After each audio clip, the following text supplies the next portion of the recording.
Computer science chapter 11-12 ഉൾക്കൊള്ളുന്ന പ്രധാനപ്പെട്ട കാര്യങ്ങൾ മാത്രം ഉള്ള ഒരു ചെറിയ വീഡിയോ ആണ് ഇവിടെ അവതരിപ്പിക്കാൻ പോകുന്നത്. 11ാമത്തെ ചാപ്റ്റർ തുടങ്ങാം. Advances in computing. പ്രധാനപ്പെട്ട പോയിന്റുകൾ മാത്രമാണ് ഇതിൽ ഡിസ്കസ് ചെയ്യുന്നത്. Distributed computing paradigm.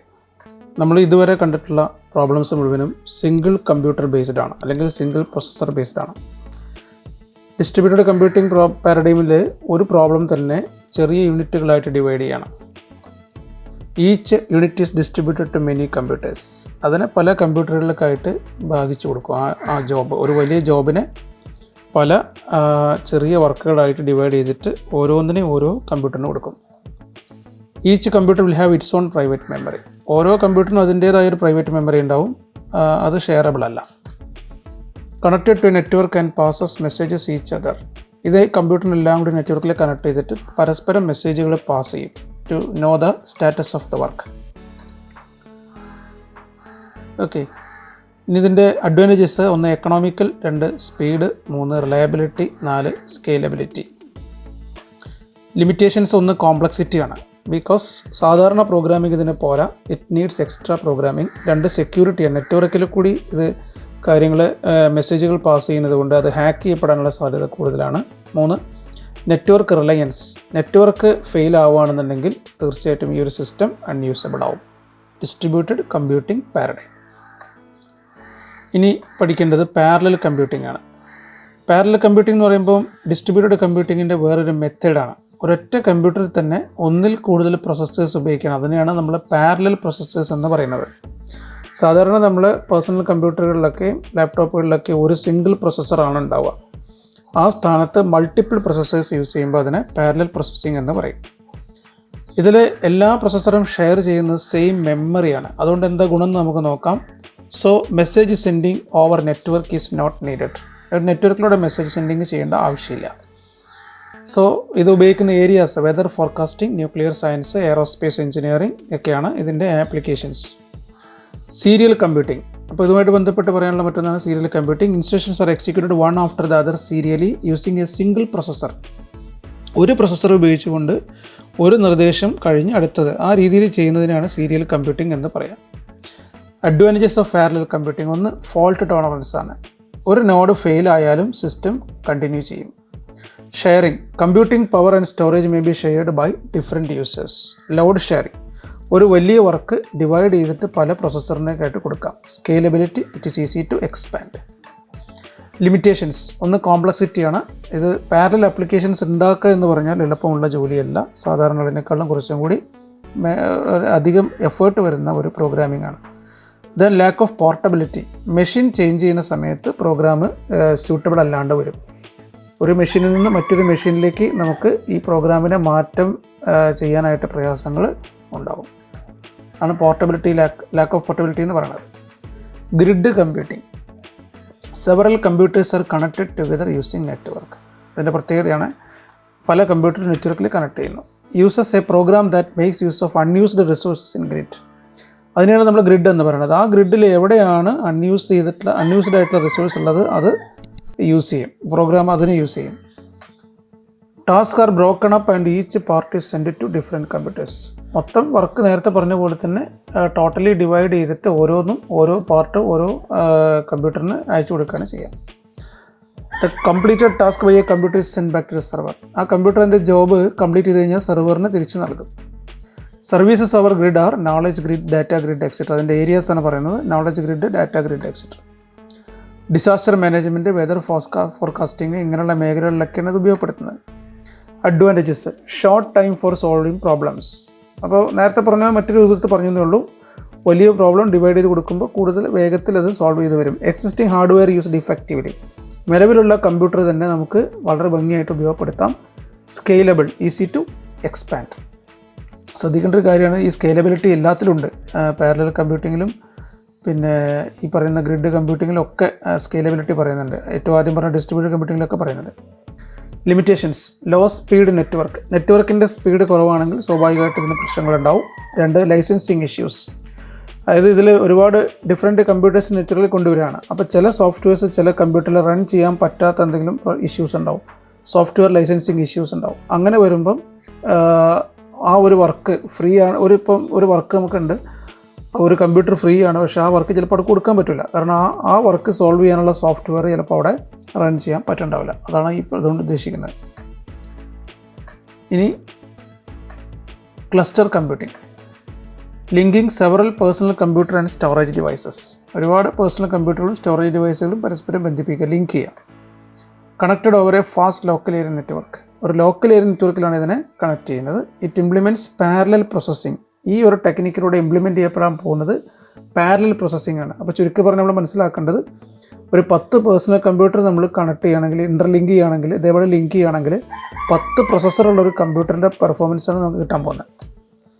Linux is the mainly used operating system. പലപ്പോഴും പരീക്ഷയ്ക്ക് ചോദിക്കുന്നതാണ്. ക്ലസ്റ്റർ കമ്പ്യൂട്ടിങ്ങിന് ഉപയോഗിക്കുന്ന പ്രധാനപ്പെട്ട ഓപ്പറേറ്റിംഗ് സിസ്റ്റം ലിനക്സ് ആണ്. സപ്പോർട്ട്സ് ഇ കോമേഴ്സ് സപ്പോർട്ട് ചെയ്യുന്നു. ഹൈ പെർഫോമൻസ് ഡാറ്റാബേസ് ആപ്ലിക്കേഷൻസ് ഉണ്ടാക്കാൻ ഉപയോഗിക്കുന്നു. അഡ്വാൻറ്റേജസ് നോക്കാം. Existing hardwares will be effectively used. നിലവിലുള്ള കമ്പ്യൂട്ടറുകൾ നമുക്ക് അതേപോലെ ഉപയോഗിക്കാം. Price performance ratio, reduces cost of computing. Fault tolerance, ഒരു നോഡ് ഫെയിൽ ആയാലും അതിനെ എഫക്റ്റ് ചെയ്യില്ല. Scalability, it is easily expandable. ഞാൻ പറഞ്ഞൊരു പോയിന്റ് എപ്പോഴും ഓർക്കുക, സ്കെയിലബിലിറ്റി നമുക്ക് എവിടെയും ആഡ് ചെയ്യാൻ പറ്റുന്ന ഒരു പോയിൻ്റാണ്. ഡിസഡ്വാൻറ്റേജസ്, പ്രോഗ്രാമിംഗ് ഇഷ്യൂസ് ആണ് ഒന്ന്. Software differences in computer maze problems. പല ഡിഫറെൻറ്റ് കമ്പ്യൂട്ടറിൽ കണക്ട് ചെയ്യുമ്പോൾ അതിനകത്തുള്ള സോഫ്റ്റ്വെയർ ഡിഫറൻസുകൾ നമുക്ക് പ്രശ്നങ്ങളുണ്ടാക്കും. ഫോൾട്ട് ഡിറ്റക്ഷൻ, ഒരു ഫോൾട്ടി നോഡ് ഉണ്ടെങ്കിൽ അത് എവിടെയാണെന്ന് കണ്ടെത്താൻ പ്രയാസമായിരിക്കും. ഒരു ക്ലസ്റ്ററിൽ ഏതെങ്കിലും ഒരു നോഡ് ഫോൾട്ടി ആണെങ്കിൽ നമുക്കത് കണ്ടെത്താൻ പ്രയാസമായിരിക്കും. ഇനി ക്ലൗഡ് കമ്പ്യൂട്ടിംഗ്, ഇത് ഏറ്റവും ഇമ്പോർട്ടൻ്റ് ആണ്. ക്ലൗഡ് കമ്പ്യൂട്ടിംഗ് പരീക്ഷ പോയിന്റ് ഓഫ് വ്യൂവിൽ uses internet and A central remote server. ഇവിടെ ഇൻ്റർനെറ്റ് ഉപയോഗിക്കുന്നു, ഒരു റിമോട്ട് സെർവർ ഉപയോഗിക്കുന്നു, എവിടെയോ കിടക്കുന്ന ഒരു സെർവർ ഉപയോഗിക്കുന്നു. The server maintains data and applications. സെർവറിലാണ് ഷെയർ ചെയ്യപ്പെടേണ്ട ഡാറ്റയും അതുപോലെ തന്നെ ആപ്ലിക്കേഷൻസ് പ്രോഗ്രാംസും ഉണ്ടാവുക. These data and applications are delivered to the end user as a service. അതിനെയാണ് ഒരു സർവീസ് ആയിക്കൊണ്ട് ഈ സെർവറിൽ നിന്ന് എൻഡ് യൂസർക്ക്, ആരാണോ ഉപയോഗിക്കുന്ന ആളുകൾക്ക് അവർക്ക് കിട്ടുന്നത്. Web based email services like Yahoo, Gmail etcetera are examples. പിന്നെ നല്ലൊരു എക്സാമ്പിൾ നമ്മൾ പറയുകയാണെങ്കിൽ പിന്നെ ഇമെയിൽ സർവീസ്, ഫ്രീ ഇമെയിൽ സർവീസുകളൊക്കെ തന്നെ ക്ലൗഡ് കമ്പ്യൂട്ടിങ്ങിന് ഏറ്റവും നല്ലൊരു ഉദാഹരണമാണ്. ആ മെയിൽ ഓപ്പൺ ചെയ്യാനുള്ള പ്രോഗ്രാമുകളും നമ്മുടെ മെയിലിലായിട്ട് വരുന്ന ഡാറ്റ, ഫോട്ടോസ്, വീഡിയോസ് തുടങ്ങിയ കാര്യങ്ങളൊക്കെ സ്റ്റോർ ചെയ്യുന്നത് അവരുടെ സെർവറിലാണ്. ജിമെയിൽ, യാഹൂ അവരൊക്കെ ഞാൻ ഇപ്പോൾ പറഞ്ഞ കാര്യം തന്നെ പറയുന്നത് ദെയർ കമ്പ്യൂട്ടർ ആൻഡ് നമുക്ക് ഈ ഇമെയിൽ സർവീസ് ആവശ്യമുള്ളപ്പോൾ നമ്മുടെ വെബ് ബ്രൗസർ ഓപ്പൺ ചെയ്യും. എന്നിട്ട് പിന്നെ യാഹൂ ആണെങ്കിൽ yahoo.co.in അല്ലെങ്കിൽ ജിമെയിൽ ആണെങ്കിൽ gmail.com നമ്മളവിടെ ടൈപ്പ് ചെയ്യും. എന്നിട്ട് നമ്മൾ ലോഗിൻ ചെയ്യും. ലോഗിൻ ചെയ്ത് കഴിഞ്ഞാൽ എല്ലാ മെസ്സേജുകളും സെർവറിൽ നിന്ന് നമ്മുടെ കമ്പ്യൂട്ടറിലേക്ക് എത്തും. ഇതിന് ഇൻ്റർനെറ്റ് ആവശ്യമാണ്. Office software, graphics software etcetera are also available. വെറും മെയിൽ മാത്രമല്ല, ഓഫീസ് സോഫ്റ്റ്വെയർ, ഈ വേർഡ്, പവർ പോയിൻ്റ്, എക്സൽ അങ്ങനെയുള്ള സാധനങ്ങൾ, അതുപോലെ ഗ്രാഫിക്സ് സോഫ്റ്റ്വെയർ, ചിത്രങ്ങൾ എഡിറ്റ് ചെയ്യാനൊക്കെ ഉപയോഗിക്കുന്ന സോഫ്റ്റ്വെയർസ് ഒക്കെ ഇതേപോലെ അവൈലബിൾ ആണ്. Peoples can use these softwares to create documents. ഇതൊക്കെ ഉപയോഗിച്ചുള്ള ആളുകൾക്ക് ഡോക്യുമെൻറ്റുകളൊക്കെ ഉണ്ടാക്കാനായിട്ട് സാധിക്കും. അവർക്ക് അവരുടെ ഫയലുകൾ വരെ വേണമെങ്കിൽ ക്ലൗഡിൽ സ്റ്റോർ ചെയ്യാൻ പറ്റും. They can even store their files in the private space in the cloud. Private space എന്ന് പറയാൻ കാരണം അത് പാസ്വേഡ് പ്രൊട്ടക്റ്റഡ് ആണ്, പബ്ലിക്കായിട്ട് എല്ലാവർക്കും കാണാൻ കഴിയുന്ന ഒരു ഏരിയ ആയിരിക്കില്ല. അവിടെ നമ്മളെ ഫയലുകൾ നമുക്ക് മാത്രം കാണാൻ പറ്റുന്ന സംവിധാനത്തിൽ. Requirements four cloud computing. എന്തൊക്കെയാണ് ക്ലൗഡ് കമ്പ്യൂട്ടിങ്ങിന് വേണ്ടത്? ഒന്ന്, ഇൻ്റർനെറ്റ് ആക്സസ് ആണ്. 2, ഏത് സർവീസ് പ്രൊവൈഡറെ ക്ലൗഡ് സിസ്റ്റമാണ് നമ്മൾ ഉപയോഗിക്കുന്നത് അവരുടെ ഒരു അക്കൗണ്ട് വേണം. അപ്പോൾ ജിമെയിൽ നമ്മൾ ഉപയോഗിക്കണമെങ്കിൽ ഗൂഗിളിൻ്റെ അക്കൗണ്ട് നിർബന്ധമാണ്. Cloud service models, 3 മോഡൽസാണ് ക്ലൗഡിലുള്ളത്. 1 SaaS, 2 PaaS, 3 IaaS. Software as a service, platform as a service, infrastructure as a service. Software as a service allows customers to access both resources and applications. Customer purchases the ability to use the application. നമുക്കൊരു software ഉപയോഗിക്കണമെന്നുണ്ടെങ്കിൽ അതിനുള്ള ability ആദ്യം purchase ചെയ്യണം. Free ആണെങ്കിൽ പ്രശ്നമില്ല, നമുക്കത് free ആയിട്ട് കിട്ടും. ഒരു ലിമിറ്റഡ് പീരീഡ് ഉണ്ടായിരിക്കും ചിലപ്പോൾ ഫ്രീ ആയിട്ട് കിട്ടുന്നുണ്ടാവുക. അതല്ല, ഇപ്പോൾ ഒരു വർഷത്തേക്ക് ഒരു 1000 രൂപയെന്ന് പറഞ്ഞിട്ടുണ്ടെങ്കിൽ 1000 രൂപ അടച്ച് നമ്മളതിൻ്റെ എബിലിറ്റി പർച്ചേസ് ചെയ്യണം. അത് ഉപയോഗിക്കാനുള്ള എബിലിറ്റി പർച്ചേസ് ചെയ്യണം. Then some services are free and some are paid services. ചിലത് ഫ്രീ ആയിരിക്കും, ചിലത് പെയ്ഡ് ആയിരിക്കും. ഒരു സോഫ്റ്റ്വെയറിൻ്റെ ഒരു കോപ്പി മാത്രമേ സെർവറിൽ ഇൻസ്റ്റാൾ ചെയ്യേണ്ട ആവശ്യമുള്ളൂ. അതാണ് എല്ലാവരും ഷെയർ ചെയ്യുന്നത്. Customer need not install software in his device. നമ്മുടെ കമ്പ്യൂട്ടറുകളിൽ നമ്മൾ ഈ സോഫ്റ്റ്വെയർ ഇൻസ്റ്റാൾ ചെയ്യേണ്ട ആവശ്യമില്ല. No need for high investment in software license. ഒരുപാട് വലിയ ക്യാഷ് മുടക്കി സോഫ്റ്റ്വെയറുകൾ സമ്പാദിക്കേണ്ട ആവശ്യമില്ല. Same software runs on all devices. ഒരു സെർവറിലുള്ള ഒറ്റ സോഫ്റ്റ്വെയർ ആയതുകൊണ്ട് അത് തന്നെയായിരിക്കും എല്ലാ ഡിവൈസുകളിലും റൺ ചെയ്യുന്നവ. Google docs is a free cloud service available to Gmail users. Google ഡോക്സിനെ പറ്റി എല്ലാവർക്കും പരിചയമുള്ളതായിരിക്കും. ഒരു വേർഡ് പ്രൊസസ്സറിൻ്റെ ഒരു കോപ്പിയാണ് സെർവറിൽ റൺ ചെയ്യുന്നത്. അത് പിന്നെ ഇൻ്റർനെറ്റ് മുഖാന്തരം എല്ലാവരും പല ഏരിയയിൽ നിന്ന് യൂസ് ചെയ്യണം. ക്ലൗഡ് എക്സാമ്പിൾസ്: ഒന്ന് ക്രിയേറ്റീവ് ക്ലൗഡ് ഫ്രം അഡോബ്, അത് ഇമേജ് പ്രോസസ്സിങ്ങിന് ഉപയോഗിക്കുന്ന ഒരു സോഫ്റ്റ്വെയർ ആണ്. Office 365 from Microsoft for word processor, spreadsheet etcetera. രണ്ട് എക്സാമ്പിൾസ് ആണ്. ഒന്ന് ക്രിയേറ്റീവ് ക്ലൗഡ്, രണ്ട് ഓഫീസ് 365. രണ്ടാമത്തത് platform as a service. Here customers gets a development environment. സോഫ്റ്റ്വെയറുകളൊക്കെ ഡെവലപ്പ് ചെയ്യാനുള്ള ഒരു എൻവയോൺമെൻ്റ് ആണ് നമുക്ക് കിട്ടുന്നത്. Used to design, develop, build and test applications. Applications means programs. പ്രോഗ്രാമുകൾ ഡിസൈൻ ചെയ്യാനും ഡെവലപ്പ് ചെയ്യാനും ബിൽഡ് ചെയ്യാനൊക്കെ ഉള്ളൊരു അവസരമാണ് നമുക്ക് കിട്ടുന്നത്. Users has the freedom to build his own applications. അവരുടേതായ ആപ്ലിക്കേഷൻസ് അവർക്ക് ഉണ്ടാക്കാൻ പറ്റും. അത് പ്രത്യേകയുടെ പോലെ തന്നെ സ്റ്റോർ ചെയ്തേക്കാൻ പറ്റും. പലതരത്തിലുള്ള ഓപ്പറേറ്റിംഗ് സിസ്റ്റംസ് അവൈലബിൾ ആണ്. Provides different operating systems and servers like lamp, softwares like ASP.NET, PHP, Python, ഇങ്ങനെയുള്ള കാര്യങ്ങളൊക്കെ നമുക്ക് ഇതേപോലെ പ്ലാറ്റ്ഫോം ആസ് എ സർവീസിൽ അവൈലബിൾ ആണ്. നമുക്ക് വേണ്ടത് നമുക്ക് ചൂസ് ചെയ്യാം. അതിനുള്ള എക്സാമ്പിൾസ് ആണ്: ഒന്ന് ഗൂഗിൾസ് ആപ്പ് എഞ്ചിൻ, രണ്ട് മൈക്രോസോഫ്റ്റ് എസ്യൂർ, മൂന്ന് ഫോഴ്സ്.com. ഈ എക്സാമ്പിൾസ് ഒക്കെ ഇടയ്ക്ക് പരീക്ഷയ്ക്ക് ചോദിച്ച് കണ്ടിട്ടുണ്ട്. Google's app engine, Microsoft Azure, ഫോഴ്സ്.com. ഇതൊക്കെ പ്ലാറ്റ്ഫോം ആസ് എ സർവീസിന് എക്സാമ്പിൾസ് ആണ്. ഇനി മൂന്നാമത്തത് infrastructure as a service. Provides basic storage and computing capabilities as a service. അപ്പോൾ നമുക്ക് ഒരുപാട് വാസ്റ്റ് ആയിട്ടുള്ള ഡേറ്റ സ്റ്റോർ ചെയ്യണം. അപ്പോൾ നമ്മുടെ കയ്യിൽ അതിനുള്ള സ്പേസും കാര്യങ്ങളൊന്നും ഇല്ല. അപ്പോൾ അതിന് വേണ്ടിയിട്ടുള്ള വലിയ സ്റ്റോറേജ് ഡിവൈസോ കമ്പ്യൂട്ടറുകളോ ഒന്നും നമ്മൾ പർച്ചേസ് ചെയ്യേണ്ട ആവശ്യമില്ല. It's available online. അത് ഓൺലൈനിൽ അവൈലബിൾ ആണ്. നമുക്ക് അവിടെ സ്റ്റോർ ചെയ്യാൻ പറ്റും. Examples: servers. ഇപ്പോൾ നമുക്കൊരു വെബ് സെർവർ, ഒരു വെബ്സൈറ്റ് ഹോസ്റ്റ് ചെയ്യണമെങ്കിൽ വെബ് സെർവർ ആണെന്നൊക്കെ മുന്നുള്ള ചാപ്റ്ററിൽ നമ്മൾ പഠിച്ചിട്ടുണ്ട്. ചാപ്റ്റർ 7 വെബ് സെർവർ നമ്മൾ ഉണ്ടാക്കേണ്ട ആവശ്യമുണ്ടോ? വേണ്ട. വെബ് സെർവേഴ്സൊക്കെ നമുക്ക് വാടകയ്ക്ക് കിട്ടുന്നതാണ്. ഒരു നോമിനൽ എമൗണ്ട് പേ ചെയ്താൽ നമുക്ക് വെബ് സെർവറിൻ്റെ സർവീസ് അവൈലബിൾ ആവും. നമ്മളായിട്ട് സ്വന്തം വെബ് സെർവർ ഉണ്ടാക്കേണ്ട ആവശ്യമില്ല. അതിനെയാണ് ഇൻഫ്രാസ്ട്രക്ചർ ആസ് എ സർവീസ് എന്ന് പറയുന്നത്. Okay. Networking equipment, data centre, storage system, servers ഒക്കെ ഇതേപോലെ കിട്ടും. Customers setup their own software in this infrastructure. ആ ഇൻഫ്രാസ്ട്രക്ചറിൽ നമുക്ക് നമ്മുടെ സോഫ്റ്റ്വെയർ സെറ്റപ്പ് ചെയ്യാം. ഒരു വെബ് സെർവർ നമ്മൾ പർച്ചേസ് ചെയ്താൽ അതിനകത്ത് നമുക്ക് നമ്മുടെ വെബ്സൈറ്റ് ഹോസ്റ്റ് ചെയ്യാൻ പറ്റും. Hosting A website is A typical example. Web server is the infrastructure. Examples: Amazon Web Services, Joint, AT&T, GoGrid, etc. Advantages of cloud computing. ഒന്ന് കോസ്റ്റ് സേവിങ്സ് ആണ്. Companies can reduce cost of infrastructure and software. Scalability or flexibility. വീണ്ടും ഞാൻ ഓർമ്മിപ്പിക്കുന്നു, എല്ലായിടത്തും പറ്റുന്ന പോയിൻ്റാണ്. Enables to use extra resources at peak time. Reliability. Services multiple redundant സൈറ്റിൽ ഉണ്ടാകുന്നതുകൊണ്ട് ഒരു സ്ഥലത്ത് ഫെയിൽ ആയാലും മറ്റു സ്ഥലത്ത് നിന്ന് കിട്ടും. മെയിൻ്റനൻസ്. ക്ലൗഡ് സർവീസ് പ്രൊവൈഡേഴ്സ് അതിൻ്റെ ആവശ്യമായ മെയിൻ്റനൻസ് ചെയ്യും. നമ്മളതിനെപ്പറ്റി നോക്കേണ്ട ആവശ്യമില്ല. മൊബൈൽ ആക്സസിബിൾ മീൻസ് എവിടെ നിന്നും ആക്സസ് ചെയ്യാം എന്നുള്ളതാണ് ഉദ്ദേശിക്കുന്നത്. From anywhere in the world. These services are accessible from anywhere in the world. ഇനി മൊബൈൽ ആക്സസിബിൾ എന്ന് പറയുമ്പോൾ മൊബൈൽ ഫോണിൽ നിന്ന് ആക്സസ് ചെയ്യാന്നുള്ള രൂപത്തിൽ ചിന്തിക്കുന്നവരുണ്ട്. ആ രൂപത്തിൽ വേണമെങ്കിൽ പറയാം. മൊബൈൽ ആക്സസിബിൾ മീൻസ് അത് നമ്മളിപ്പം സാധാരണ ഒരു കമ്പ്യൂട്ടറിൽ ഒരു സോഫ്റ്റ്വെയർ ഇൻസ്റ്റാൾ ചെയ്താൽ ആ കമ്പ്യൂട്ടറിൽ നിന്ന് മാത്രമേ അത് ഉപയോഗിക്കാൻ പറ്റുള്ളൂ. അപ്പോൾ നമ്മുടെ ലാപ്ടോപ്പിൽ നമ്മളൊരു സോഫ്റ്റ്വെയർ ഇൻസ്റ്റാൾ ചെയ്തിട്ടുണ്ട്. നമുക്കത് ട്രാവലിങ്ങിൽ ഉപയോഗിക്കണമെന്നുണ്ടെങ്കിൽ ആ ലാപ്ടോപ്പ് കൊണ്ട് നടക്കണം. എവിടേക്കോ അതേ ലാപ്ടോപ്പ് ഇട്ട് നടക്കണം. മറ്റേത് അങ്ങനെയല്ല. നമ്മൾ ട്രാവൽ ചെയ്ത സ്ഥലത്തെത്തി അവിടെ നിന്ന് ഒരു ലാപ്ടോപ്പ് നമുക്ക് അവൈലബിൾ ആയി അതിനകത്ത് നിന്ന് ഈ സോഫ്റ്റ്വെയർ റൺ ചെയ്യാം. അതാണ് mobile accessible.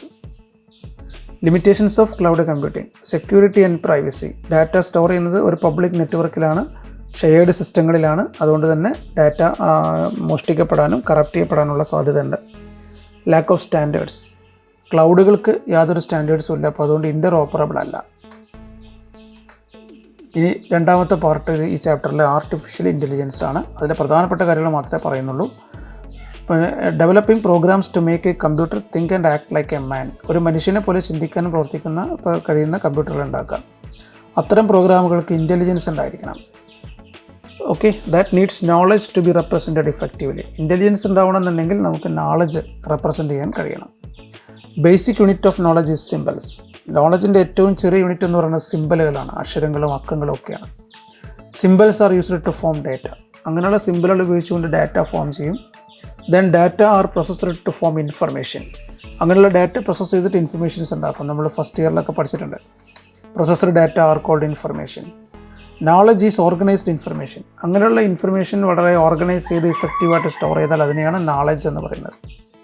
Applying knowledge in a particular situation is called intelligence. Intelligence എന്ന് പറയുമ്പോൾ നമുക്കുള്ള നോളജ് ഒരു സിറ്റുവേഷനിൽ നമ്മുടെ ആവശ്യത്തിന് ഉപയോഗിക്കുന്നതിന് ആ ഒരു എബിലിറ്റിനെയാണ് നോളജ് എന്ന് പറയുന്നത്. Wisdom is the maturity of mind that utilise intelligence to achieve decide goal. നമ്മൾ സെറ്റ് ചെയ്തൊരു ഗോളിലേക്ക് എത്താൻ നമ്മുടെ ഇൻ്റലിജൻസ് നമ്മൾ ഉപയോഗിക്കുന്ന ആ ഒരു മെച്യൂരിറ്റി ഓഫ് മൈൻഡ് സ്റ്റാറ്റസിനെ വിളിക്കുന്ന പേരാണ് വിസ്ഡം. ഇതൊക്കെ മനുഷ്യനുള്ള എബിലിറ്റീസാണ്.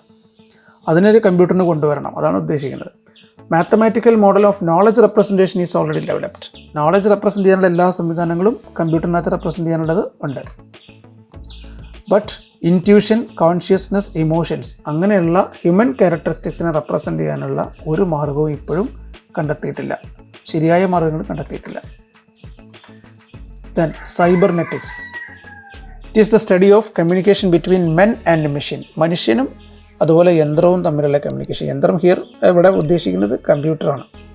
Examples are unmanned navigation system for space craft, computers that accepts natural language input, നമ്മുടെ സാധാരണ ഭാഷകൾ ഇൻപുട്ട് സ്വീകരിക്കുന്ന കമ്പ്യൂട്ടറുകൾ. Smart weapons like guided nuclear missiles, ആളുകളില്ലാതെ പറക്കുന്ന വിമാനങ്ങൾ, സ്പേസ് ക്രാഫ്റ്റുകൾ, അതേപോലെ തന്നെ ഇങ്ങനെയുള്ള മിസൈൽസ്, അതുപോലുള്ള സംവിധാനങ്ങളൊക്കെ സൈബർനെറ്റിക്സിന് എക്സാമ്പിൾസ് ആണ്. Artificial neural network. ഇപ്പോൾ നമ്മുടെ ബ്രെയിൻ, തലച്ചോറ്, അതിന് ഒരുപാട് ഒരു എബിലിറ്റീസ് ഉള്ളൊരു സാധനമാണ്. പാറ്റേൺ റെക്കഗ്നിഷൻ, പെർസെപ്ഷൻ, ബോഡി മൂവ്മെൻറ്റിൻ്റെ കൺട്രോള്. ഒരു കമ്പ്യൂട്ടർ ചെയ്യുന്നതിനേക്കാൾ വേഗത്തിൽ ഇതൊക്കെ ചെയ്യാനുള്ള എബിലിറ്റി നമ്മുടെ തലച്ചോറിനുണ്ട്. Also the brain has the ability to learn and memorise. പഠിക്കാനും അതുപോലെ തന്നെ അത് ഓർത്ത് വയ്ക്കാനുള്ള കഴിവുണ്ട്. അതിനൊക്കെ നമ്മൾ സഹായിക്കുന്നത് ഒരു ബയോളജിക്കൽ ന്യൂറൽ സിസ്റ്റമാണ്. നമ്മുടെ തലച്ചോറിനകത്തുള്ള ഒരു ബയോളജിക്കൽ ന്യൂറൽ സിസ്റ്റമാണ്. അതിൻ്റെ ഒരു കമ്പ്യൂട്ടർ മോഡലാണ് ANN അഥവാ artificial neural network. What is ANN എന്ന് ചോദിക്കാം, ANNൻ്റെ ഫുൾ ഫോം ചോദിക്കാം. Artificial neural network. Fuzzy logic. It allows us to implement reasoning with uncertain facts to infer new facts. മുഴുവനായിട്ടുള്ള വിവരങ്ങൾ, ഒരു പാർഷ്യലായിട്ടുള്ള ഒരു നോളജ് ഫാക്റ്റിൽ നിന്ന് പുതിയ ഫാക്റ്റുകൾ ഇൻഫർ ചെയ്ത് കണ്ടെത്തുക. It is the modelling of common sense. ഇതാണ് കോമൺ സെൻസിൻ്റെ അടിസ്ഥാന പാഠം. It is used to control gear shifting in vehicles. അതിൻ്റെ അപ്ലിക്കേഷൻസ് ആണ് പറയുന്നത്. ഓട്ടോമാറ്റിക് വെഹിക്കിൾസിൽ ഗിയർ ഷിഫ്റ്റിങ്ങിന് ഉപയോഗിക്കുന്നു, ലിഫ്റ്റുകളെ കൺട്രോൾ ചെയ്യാൻ ഉപയോഗിക്കുന്നു, ഹോം അപ്ലയൻസിനെ കൺട്രോൾ ചെയ്യുന്നു, ട്രാഫിക് സിഗ്നലിന് ഉപയോഗിക്കുന്നു. അവിടെയൊക്കെ ഉപയോഗിക്കുന്ന ഒരു ലോജിക്കിനെ വിളിക്കുന്ന പേരാണ് fuzzy logic. Then application of computational intelligence. ഒന്ന് ബയോമെട്രിക്സ്. ഇൻഡിവിജ്വൽ ഐഡൻറ്റിഫിക്കേഷനുള്ള ഒരു ടെക്നോളജിയാണ് biometrics. Okay, fingerprint, palm veins, face, hand geometry, iris, ഇതൊക്കെ ഉപയോഗിച്ചുകൊണ്ട് നമ്മൾ ടൈപ്പ് ചെയ്യുന്ന സ്പീഡ്, റിത്തം ഒക്കെ ഉപയോഗിച്ച്, വോയിസ് ഒക്കെ ഉപയോഗിച്ചുകൊണ്ട് ആളുകളെ തിരിച്ചറിയാം. നമുക്കൊക്കെ അറിയാവുന്നതാണ്, പല മൊബൈൽ ഫോണുകളിൽ ഇപ്പം ഫേസ് റെക്കഗ്നിഷൻ സിസ്റ്റങ്ങളുള്ളതാണ് അല്ലേ. നമുക്ക് ഓപ്പൺ ചെയ്യണമെങ്കിൽ തന്നെ, അൺലോക്ക് ചെയ്യണമെങ്കിൽ തന്നെ ഫേസ് റെക്കഗ്നൈസ് ചെയ്യുക, അല്ലെങ്കിൽ ഹാൻഡ് റെക്കഗ്നിഷൻ ഒക്കെ ഉണ്ട്. അതിനാണ് ബയോമെട്രിക്സ് എന്ന് പറയുന്നത്. Robotics. It's A multi disciplinary branch. അതിനകത്ത് മെക്കാനിക്കലും ഇലക്ട്രിക്കലും കമ്പ്യൂട്ടർ സയൻസ്, എഞ്ചിനീയറിംഗ് ഒക്കെ വരുന്നുണ്ട്. Okay, design, construction, operation and application of robots, അതാണ് അതിനകത്ത് വരുന്ന ഏരിയാസ്. അതിൻ്റെ ആപ്ലിക്കേഷൻസ് മീൻസ് മെയിൻ പോയിൻറ്റ്സ്. ഇനി അതിൻ്റെ ഏരിയാസ് നോക്കാം, എവിടേക്കാണ് ഇത് ഉപയോഗിക്കുന്നതെന്ന്. Robotic arms used in vehicle manufacturing. Weld ചെയ്യുക, കട്ട് ചെയ്യുക, ലിഫ്റ്റ്, അങ്ങനെയുള്ള കാര്യങ്ങളൊക്കെ ലിഫ്റ്റ് ചെയ്യാനൊക്കെ ഉപയോഗിക്കുന്ന റോബോട്ടിക് ഹാൻഡ്സ് ഉണ്ട്. പിന്നെ ഔട്ടർ സ്പേസിലേക്ക് എക്സ്പ്ലോർ ചെയ്യുക, സാറ്റലൈറ്റ് ലോഞ്ചിങ്ങിലൊക്കെ ഉപയോഗിക്കുന്ന, സ്പേസ് സ്റ്റേഷനിലൊക്കെ ഉപയോഗിക്കുന്ന റോബോട്ടുകളുണ്ട്. Intelligent home. ഇവിടെ വീടുകളിൽ സെക്യൂരിറ്റി, അതുപോലെ തന്നെ എയർ കണ്ടീഷൻ കൺട്രോൾ ചെയ്യുക, മറ്റു ഉപകരണങ്ങൾ പ്രവർത്തിപ്പിക്കുക, അതിനൊക്കെ വേണ്ടി ഉപയോഗിക്കുന്ന റോബോട്ടിക് സംവിധാനങ്ങളുണ്ട്. Then exploration in difficult environment. മനുഷ്യന് കടന്നു ചെല്ലാൻ പറ്റാത്ത വോൾക്കാനോസ്, ഡീപ്പസ്റ്റ് ഓഷ്യൻസ്, അങ്ങനെയുള്ള സ്ഥലങ്ങളിലൊക്കെ എക്സ്പ്ലോർ ചെയ്യാൻ വേണ്ടി ഉപയോഗിക്കുന്നുണ്ട്. Used in military to use drones for aerial attacking. മിലിറ്ററികളിൽ ഡ്രോണുകളെ കൺട്രോൾ ചെയ്യാൻ ഉപയോഗിക്കുന്നുണ്ട്. Then used in agriculture in large farms to cut and gather crops. നമുക്ക് വിളവ് എടുക്കാനൊക്കെ ആയിട്ടും നമുക്ക് അഗ്രികൾച്ചർ ഫാംസിലൊക്കെ എടുക്കാം. അതിൻ്റെയൊക്കെ വീഡിയോസൊക്കെ ഉണ്ട്. നമുക്കിപ്പോൾ ഇതിലല്ലാതെ മറ്റ് ഇത് പരീക്ഷാ പോയിൻ്റ് ഓഫ് വ്യൂ ഉള്ളതുകൊണ്ട് ഉൾക്കൊള്ളിക്കുന്നില്ല. തുടർന്ന് വരുന്ന വീഡിയോയിൽ അതുമായിട്ട് ബന്ധപ്പെട്ട കാര്യങ്ങളൊക്കെ കാണിക്കാം. Computer vision. It's also called image understanding. ഇത് ഏറ്റവും ആദ്യം ഡെവലപ്പ് ചെയ്തത് മിലിറ്ററി ആപ്ലിക്കേഷൻസിന് വേണ്ടിയിട്ടാണ്. It is an important component used to observe objects and recognise it. ഒരു ഒബ്ജക്റ്റ് ഒബ്സർവ് ചെയ്തിട്ട് അതിൻ്റെ പിക്ചർ കിട്ടിക്കഴിഞ്ഞാൽ അതിനെ റെക്കഗ്നൈസ് ചെയ്ത് എന്താണ് എന്ന് തിരിച്ചറിയാനുള്ള എബിലിറ്റി. ഇപ്പോൾ നമുക്കൊക്കെ ഒരു ആപ്പിൾ കണ്ടാൽ അത് ആപ്പിളാണ്, ഒരു എയ്റോപ്ലെയിൻ കണ്ടാൽ എയ്റോപ്ലെയിനാണ്, അതിങ്ങനെ ആളുകൾക്ക് സഞ്ചരിക്കാനുള്ളതാണ്. എന്നൊക്കെ മനസ്സിലാക്കാൻ പറ്റും. അതേപോലെ ഒരു എബിലിറ്റി ഒരു കമ്പ്യൂട്ടറിന് ഉണ്ടാവും. അതിനാണ് കമ്പ്യൂട്ടർ വിഷൻ എന്ന് പറയുന്നത്. Natural language processing. നമ്മൾ സാധാരണ മനുഷ്യർ ഉപയോഗിക്കുന്ന ഇംഗ്ലീഷ്, മലയാളം പോലുള്ള ലാംഗ്വേജുകൾ മനസ്സിലാക്കാനും അതിനനുസരിച്ച് പ്രതികരിക്കാനുള്ള കഴിവാണ്. ഇവിടെ മനുഷ്യർക്ക് persons can simply talk to the computer in their language. അവരുടെ ലാംഗ്വേജിൽ തന്നെ സംസാരിക്കാൻ കമ്പ്യൂട്ടറിനോട് ഇൻട്രാക്ട് ചെയ്യാൻ പറ്റും. ഇതിന് NLP, നാച്ചുറൽ ലാംഗ്വേജ് പ്രോസസ്സിങ്ങിന് 2 കാര്യങ്ങൾ വേണം. ഒന്ന് NLU, natural language understanding, and NLG, natural language generation. Natural language understanding ഉണ്ടെങ്കിലേ നമ്മൾ പറയുന്ന കാര്യങ്ങൾ ഇതിന് ഇൻപുട്ടായിട്ട് സ്വീകരിച്ച് മനസ്സിലാക്കാൻ പറ്റുള്ളൂ.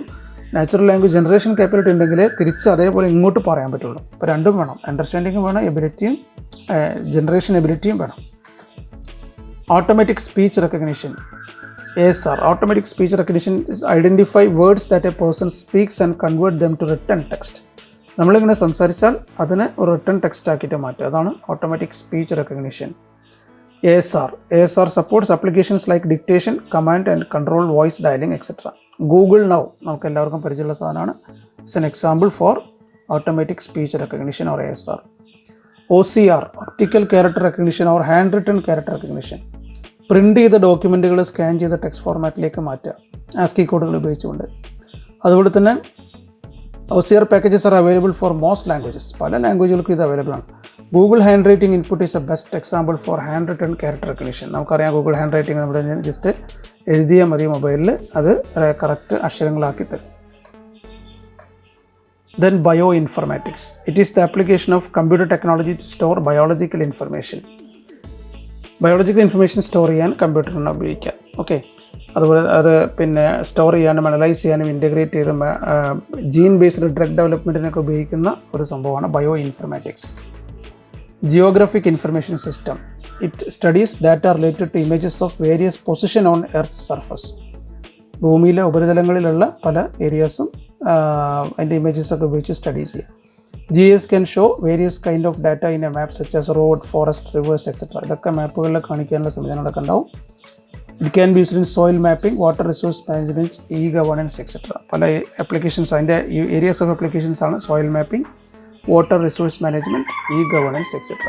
3 ആണ് ആ ചാപ്റ്ററിലുള്ളത്. ഇനി 12ാമത്തെ ചാപ്റ്റർ നോക്കാം. ICT and society. ICT and its services. ICT means information and communication technology. That means integration of computer and communication technology which provides many useful services to the humankind. മനുഷ്യർക്ക് ഒരുപാട് അവശ്യ സർവീസുകൾ നൽകുന്ന ഒരു ഏരിയയാണ് ഇപ്പോൾ ICT. അതിൻ്റെ മെയിൻ ആപ്ലിക്കേഷൻസ് എന്തൊക്കെ നോക്കാം. 1 ഗവേണൻസ് ആണ്, 2 ബിസിനസ്, 3 ലേണിംഗ്. ഈ 3 നമുക്ക് പഠിക്കാനുള്ളത്. ഗവേണൻസ് എന്താ നോക്കാം. It is the application of ICT for delivering government services to citizens. വളരെ എളുപ്പമാണ് എക്സ്പ്ലെയിൻ ചെയ്യാൻ. അതുപോലെ ബിസിനസ് ആണെങ്കിൽ using ICT in conducting business. Learning ആണെങ്കിൽ using ICT to learn. Okay, അപ്പോൾ ഗവേണൻസിൻ്റെ ഒബ്ജക്റ്റീവ് എന്താണ്? The objective is to render service promptly and efficiently. അതിലുള്ള പിന്നെ 4 തരത്തിലുള്ള സർവീസുകൾ നോക്കാം. 1 G2G, government to government, G2C, government to citizen, G2B, government to business, G2E, government to employee. G2G, government to government. It is the sharing of data or information among various departments of the government agencies. ഒരു ഗവൺമെൻറ്റിന് തന്നെ പല ഡിപ്പാർട്ട്മെൻറ്റുകൾ ഉണ്ടാവും, അവർ തമ്മിലുള്ള കൈമാറ്റങ്ങൾ. Then G2C, government to citizen. വ്യക്തികൾക്ക് ആവശ്യമായ സർവീസുകൾ ഇതേപോലെ കിട്ടും. ഇപ്പോൾ ഒരാൾക്കൊരു ഇൻകം സർട്ടിഫിക്കറ്റ് വേണം, അത് ഒരു G2C സർവീസാണ്. It makes government citizen friendly. It's an interface between government and citizen to get lot of public services. G2B, here the business community interact with the government. Okay, red tapism, ചുവപ്പ് നേടാന്ന് പറയും. നമ്മൾ സർക്കാർ ഓഫീസുകളിലൊക്കെ ചിലപ്പോൾ ചില കാര്യങ്ങൾ നടന്നിട്ട് കുറച്ച് പ്രയാസം ഉണ്ടാവും. അതൊക്കെ ഒഴിവാക്കാൻ നമ്മളെ സഹായിക്കുന്ന ഒന്നാണ് G2B. G2E, government to employee. ഒരു രാജ്യത്തെ ഏറ്റവും വലിയ എംപ്ലോയർ എന്ന് പറയുന്നത് അവിടുത്തെ ഗവൺമെൻറ്റാണ്. ഒരുപാട് ആളുകളെ അപ്പോയിൻറ്റ് ചെയ്യുന്നുണ്ട് പല കാര്യങ്ങൾക്കായിട്ട്. അപ്പോൾ അങ്ങനെയുള്ള എംപ്ലോയീസിന് ഗവൺമെൻറ് ഓർഡേഴ്സ്, അതുപോലെ സർക്കുലേഴ്സ്, അവരുടെ സാലറീസ്, അറ്റൻഡൻസ്, ഇങ്ങനെയുള്ള കാര്യങ്ങളൊക്കെ മാനേജ് ചെയ്യാൻ ഉപയോഗിക്കുന്ന സംവിധാനമാണ് G2E. Government to employee interactions ഉണ്ടാവും. ഗവേണൻസ് നടക്കണമെങ്കിൽ എന്തൊക്കെയാണ് അതിന് വേണ്ട ഇൻഫ്രാസ്ട്രക്ചർ നോക്കാം. SDC, ഒരു സ്റ്റേറ്റ് ഡാറ്റാ സെൻറ്റർ വേണം. ഡാറ്റാ സെൻറ്ററിനകത്താണ് നമ്മൾ സെർവറുകളും അതുപോലെ ഇൻഫർമേഷൻസ് എല്ലാം കീപ്പ് ചെയ്യുന്നത്.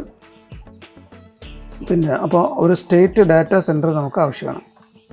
Then KSWAN, Kerala state wide area network. It's A backbone network in Kerala with its hub in being in Thiruvananthapuram, Kochi and Kozhikode. Spans to 14 districts. 14 ജില്ലകളിലും പരന്നു കിടക്കുന്ന 3 ഹബ്ബുകൾ, തിരുവനന്തപുരം, കൊച്ചി, കോഴിക്കോട് ഹബ്ബുകളുള്ള ഒരു ബാക്ക്ബോൺ നെറ്റ്വർക്കാണ് KS1. It connects large number of government offices in Kerala. കേരളത്തിലെ സർക്കാർ ഓഫീസുകളെ ഇൻ്റർ connect ചെയ്യുന്ന ഒന്നാണ് KS1. KS1 service available അല്ലാത്തതുകൊണ്ട് സാധാരണ ഇൻ്റർനെറ്റ് ഉപയോഗിച്ചിട്ടും നമുക്ക് ഈ സംവിധാനങ്ങളൊക്കെ ഉപയോഗപ്പെടുത്താം. Then CSC, common service centre. ഇതാണ് front end service point. Customers അല്ലെങ്കിൽ സിറ്റിസൺസ് ഒക്കെ ഇവിടെയാണ് കറണ്ട് ബില്ല് അടക്കാനും അതുപോലെ ടെലിഫോൺ ബില്ല് അടക്കാനും വാട്ടർ ബില്ല് അടക്കാനും ആപ്ലിക്കേഷൻസിന് ഓൺലൈൻ അപ്ലൈ ചെയ്യാനൊക്കെ ഇവിടെയാണ് പോകുന്നത്. നമുക്കറിയാം ആ സ്ഥലം ഏതാണെന്നുള്ളത് അല്ലേ.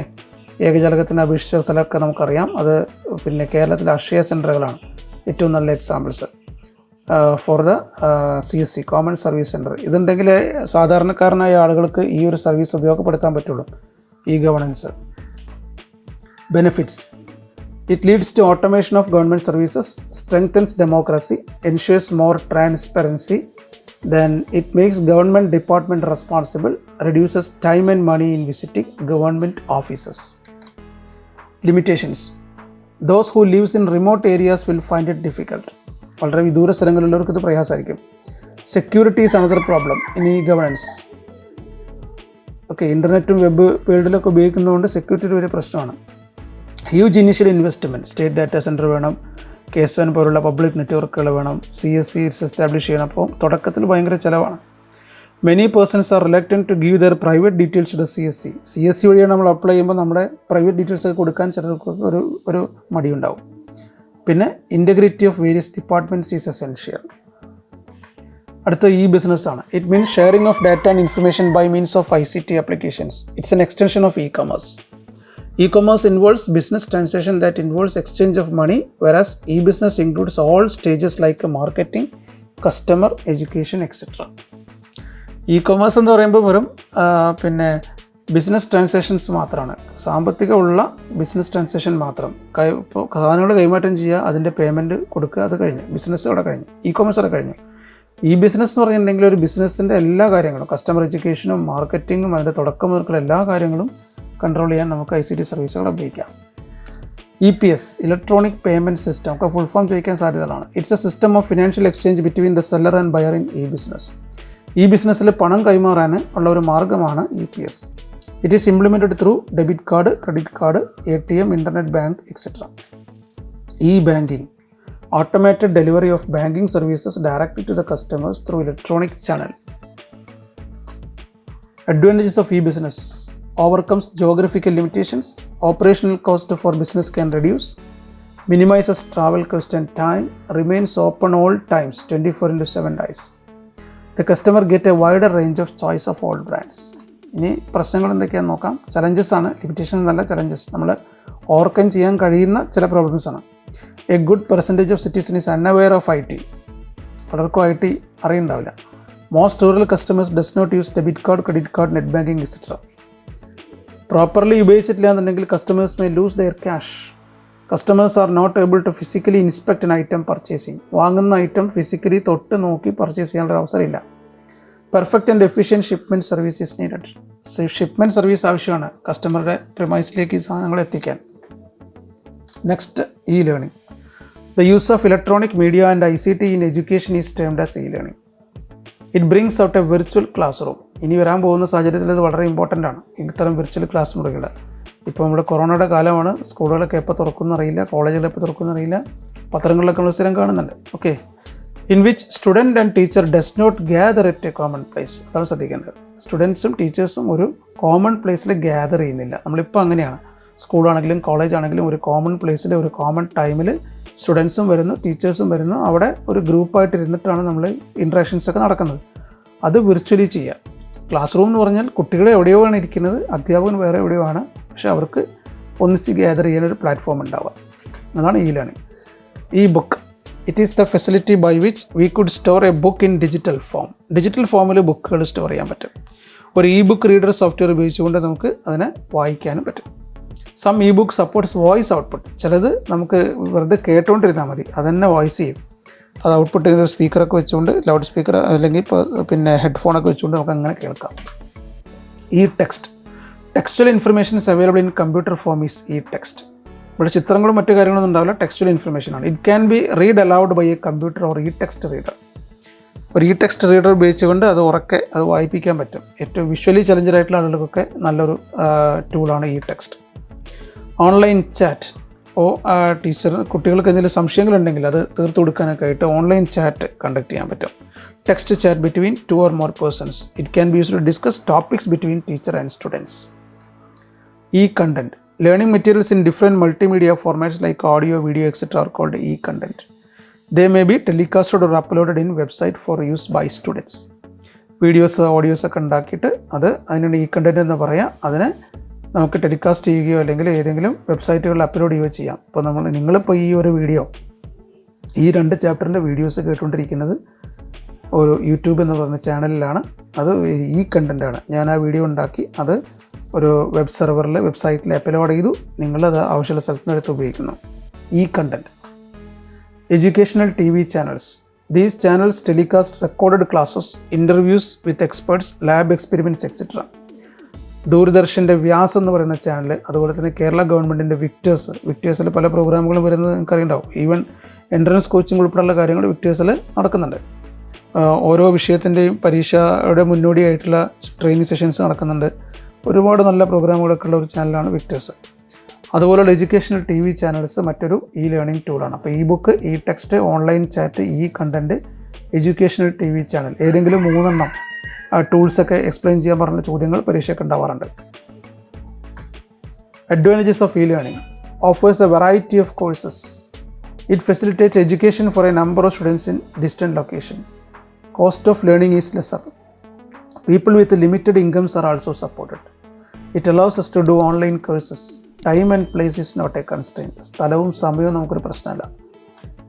Challenges. Face-to-face contact of teacher and student is not possible. നേരിട്ട് തമ്മിൽ കണ്ടുകൊണ്ട് ഇൻട്രാക്ട് ചെയ്യാനുള്ളൊരു അവസരമില്ല.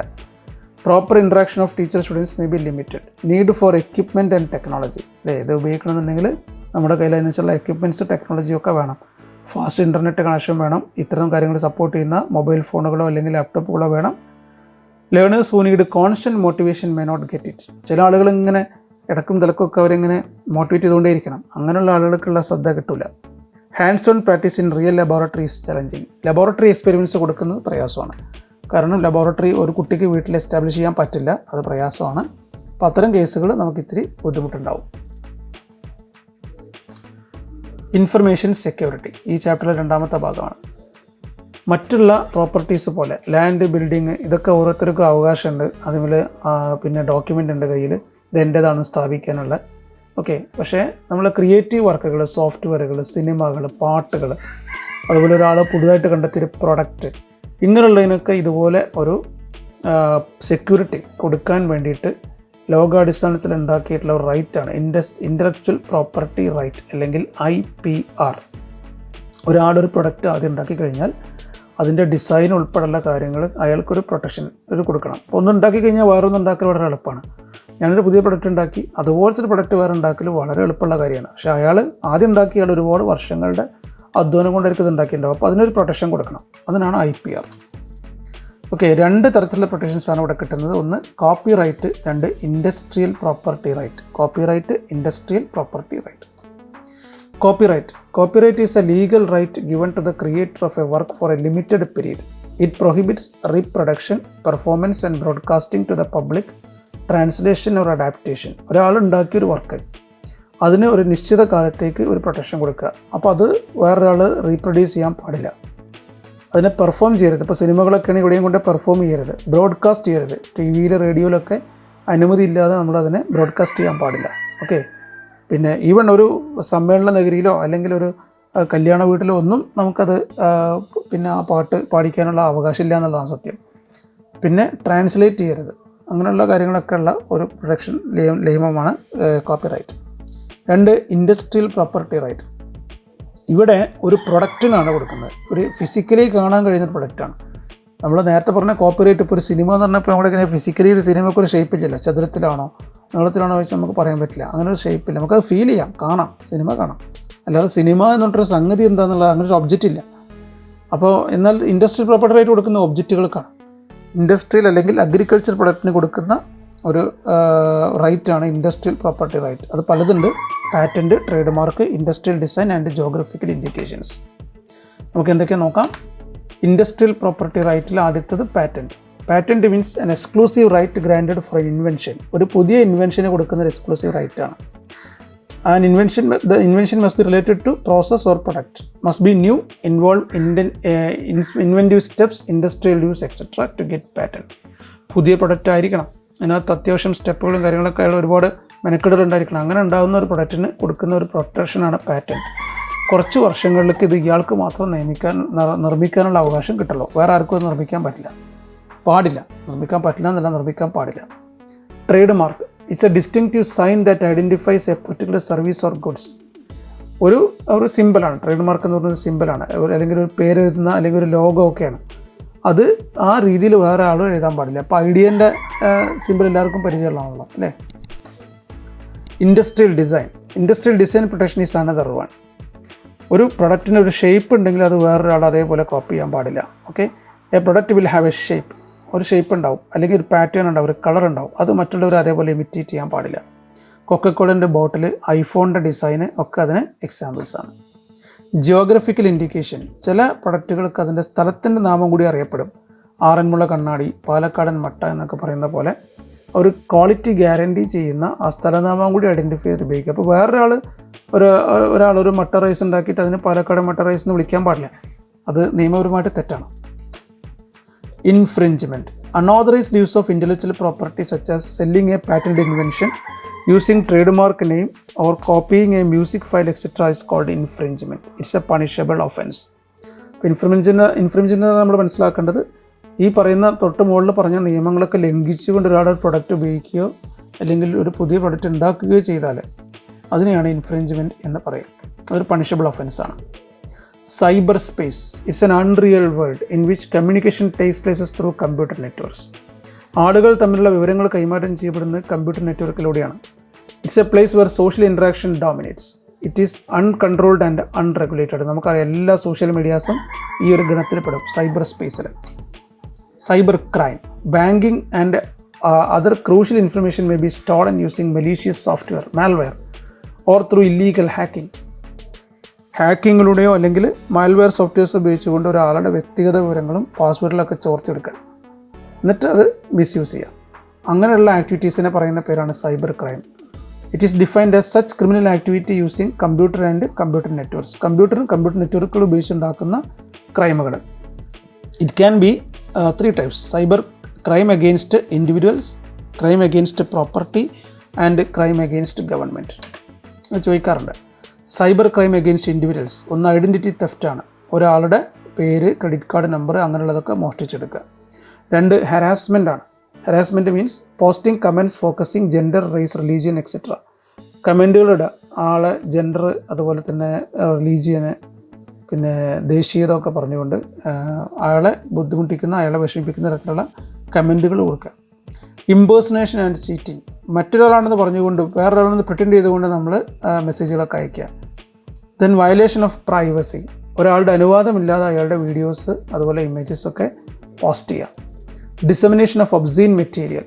പൊതുവേ പിന്നെ മോശമായ രൂപത്തിലുള്ള ഇമേജുകൾ, വീഡിയോകൾ ഇതൊക്കെ ഡിസമിനേറ്റ് ചെയ്യുക, വെച്ചാൽ ഡൗൺലോഡ് ചെയ്യുകയും ചെയ്യുക, എന്നിട്ട് മറ്റുള്ളവർക്ക് അത് പോസ്റ്റ് ചെയ്ത് കൊടുക്കുക, അത് ഷെയർ ചെയ്യുക. അതിനെയാണ് ഡിസമിനേഷൻ ഓഫ് ഒബ്സീൻ മെറ്റീരിയൽ എന്ന് പറയുന്നത്. ഇതൊക്കെ ഇൻഡിവിജ്വൽസിനെതിരെയുള്ള ക്രൈമുകളാണ്. Cyber crime against properties. It means using credit card information of a person without his consent to make payment or transfer cash. Credit കാർഡിൻ്റെ ഡീറ്റെയിൽസ് ഒക്കെ എടുത്തിട്ട് അത് ക്യാഷ് കൈമാറ്റം ചെയ്യുകയോ അല്ലെങ്കിൽ അത് ഉപയോഗിച്ചുകൊണ്ട് പർച്ചേസ് നടത്തുകയോ ചെയ്യാം. Intellectual property theft. Using someone's ideas or thoughts without permission is called plagiarism. It's an offense. ഒരാളുടെ പിന്നെ ഇൻ്റലക്ച്വൽ പ്രോപ്പർട്ടി, ഒരു സോഫ്റ്റ്വെയർ അല്ലെങ്കിൽ ഒരു സിനിമ, അതൊക്കെ പെർമിഷൻ ഇല്ലാതെ ഉപയോഗിക്കുക. Internet time theft. It means usage of internet time by unauthorised persons. ഒരാളുടെ internet time വേറൊരാൾ അയാളുടെ അനുവാദം ഇല്ലാതെ ഉപയോഗിക്കുക. Then cyber crime against government.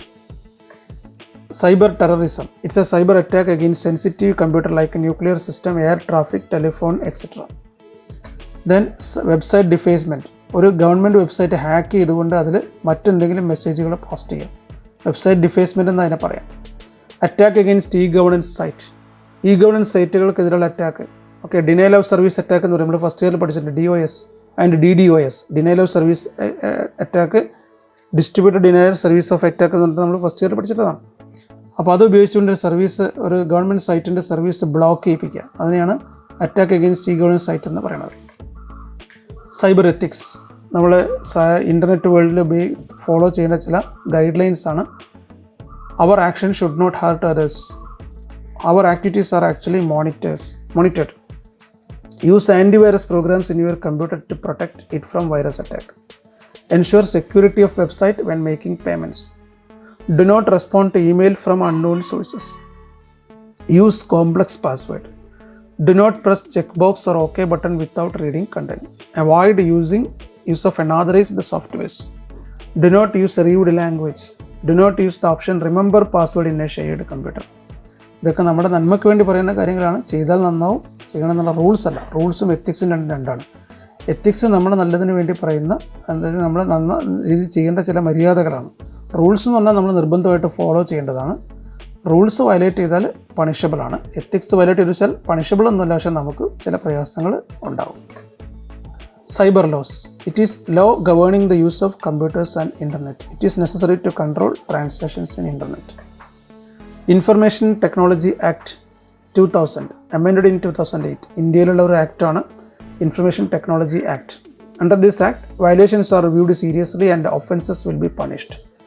Section 65 to 74 deals with cyber crimes. ഇതിൽ 65 മുതൽ 74 വരെയുള്ള സെക്ഷൻസ് ഡീൽ ചെയ്യുന്നത് സൈബർ ക്രൈമുമായിട്ടുള്ള കാര്യങ്ങളാണ്. It is necessary to give compensation if damage is done using computer virus, denial of service etcetera.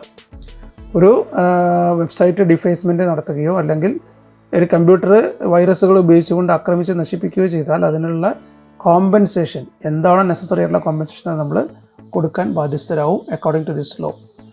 അത് വന്നത് 2000-ലാണ്, amend ചെയ്തത് 2008-ലാണ്. വർഷങ്ങൾ ഓർത്ത് വെക്കുന്നത് നന്നായിരിക്കും. IT ആക്ട് എന്ന് ഷോർട്ടായിട്ട് പറയും, information technology act. Cyber forensic. Forensic എന്ന് പറഞ്ഞാൽ എന്താ ശരിക്കും? To use scientific knowledge for proving evidences against crimes in court. ഒരു ക്രൈം നടന്നു കഴിഞ്ഞിട്ടുണ്ടെങ്കിൽ ആ ക്രൈമിന് സയൻറ്റിഫിക് ആയിട്ടുള്ള ചില പ്രൂഫുകൾ കണ്ടെത്തലാണ് ഫോറൻസിക്. സാധാരണ കൊലപാതകങ്ങളും മോഷണങ്ങളൊക്കെ നടന്ന സ്ഥലങ്ങളിൽ ഈ ഫോറൻസിക് ടീം വരാറുണ്ട്. അവർ വിരലടയാളങ്ങളും അതുപോലെ മറ്റുള്ള കാര്യങ്ങളൊക്കെ അവരവിടെ നിന്ന് നോക്കിയെടുക്കാറുണ്ട്, അതിനനുസരിച്ച് തെളിവുകളുണ്ടാക്കാറുണ്ട്. അതുപോലെ സൈബർ ഫോറൻസിക് എന്ന് പറയുമ്പോൾ use of ICT procedure to retrieve data from computers, networks and communication systems. കമ്പ്യൂട്ടറുകൾ, അതുപോലെ നെറ്റ്വർക്കുകൾ, കമ്മ്യൂണിക്കേഷൻ സിസ്റ്റങ്ങളിലൊക്കെ ഇങ്ങനെ ഒരു സൈബർ ക്രൈം വരുമ്പോൾ അതുമായിട്ട് റിലേറ്റ് ചെയ്തിട്ടുള്ള ഡേറ്റാസൊക്കെ റിട്രീവ് ചെയ്യാനുള്ള പ്രൊസീജിയേഴ്സാണ്. അതിനെയാണ് നമ്മൾ സൈബർ ഫോറൻസിക് എന്ന് പറയുന്നത്. ഇൻഫോമാനിയ, ഇതിലൂടെ പറഞ്ഞാൽ നമുക്ക് ഈ ഡിസ്കഷൻ അവസാനിപ്പിക്കാം. It is the state of getting exhausted with information.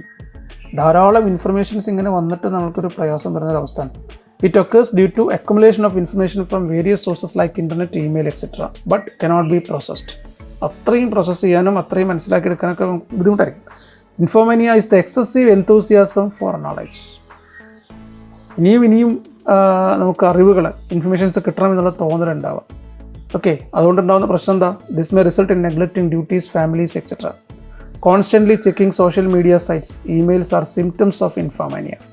അടിക്കടി ഇങ്ങനെ സോഷ്യൽ മീഡിയ ചെക്ക് ചെയ്യുക, മെസ്സേജ് വന്നിട്ടുണ്ടോ, ഇമെയിൽ ചെക്ക് ചെയ്യുക, അതൊക്കെ ഇതിൻ്റെ സിംറ്റംസ് ആണ്. Now it is considered as a psychological problem. Okay, ഞാനിപ്പോൾ ഇതൊരു വളരെ ഫാസ്റ്റായിട്ട് ഈ നാളെ നടക്കാൻ പോകുന്ന 29-ാം തീയതി നടക്കാൻ പോകുന്ന പരീക്ഷയ്ക്ക് വേണ്ടിയിട്ട് ഇട്ടിട്ടുള്ള ഒരു വീഡിയോ ആണ്. അതിലുള്ള പ്രധാനപ്പെട്ട കാര്യങ്ങൾ, 6 മാർക്കിൻ്റെ ചോദ്യങ്ങൾ മിനിമം, 6 മാർക്കിൻ്റെ ചോദ്യം എന്തായാലും ഈ 2 ചാപ്റ്ററിനും കൂടി ഉണ്ടാവും. ചോയ്സും കൂടി വരികയാണെങ്കിൽ ചിലപ്പോൾ 6 എന്നുള്ളത് 10, 11, 12 മാർക്കുകൾ വരെ ആവാനുള്ള സാധ്യതയുമുണ്ട്. അതിൽ ഏറ്റവും പ്രധാനപ്പെട്ട കാര്യങ്ങളാണ് ഇവിടെ ഡിസ്കസ് ചെയ്തത്. ഒന്ന് ഓർത്ത് വെച്ചാൽ നന്നായിരിക്കും. Okay, thank you.